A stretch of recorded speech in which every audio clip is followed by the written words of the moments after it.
Hello दोस्तों, जय माता दी। आप सबका हमारे चैनल पर स्वागत है। आज हम आप सबको माता रानी का एक सुंदर सा पचरा गीत सुनाने जा रहे हैं। आप सब सुनिए और कमेंट करके जरूर बताइए कि आप लोगों को कैसा लगा। अगर अच्छा लगे तो एक छोटा सा लाइक जरूर करें। गलियां की गलियां में फिरत है मालिनिया है की के नाले है ना, है की के नाले है ना। हमेरा अड़हुल के फुलवा है की के नाले है ना। हमेरा अड़हुल के फुलवा है की के नाले है ना। अपनी महालिया से निकरी सुंदर रनिया है कि हम ही लेबै ना।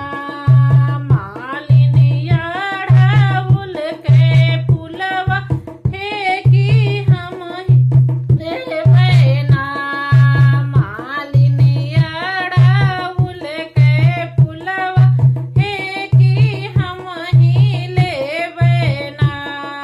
फूलवा जे लेके रानी गजरा बनावै है पहिरावै लगली ना, हे पहिरावै लगली ना।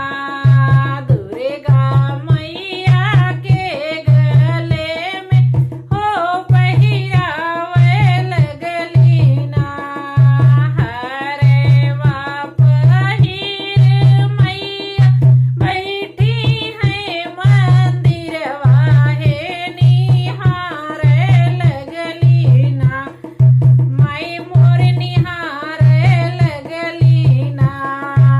अपने भगतन के भिड़िया हो निहारै लगली ना।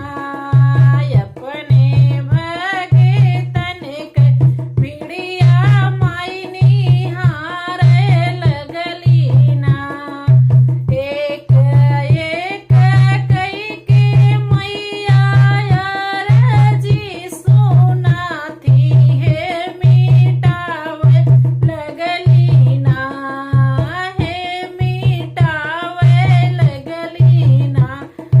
अपने भगतन के दुखवा माई मिटावै लगली ना। अपने भगतन के दुखवा है मिटावै लगली ना। जय माता दी।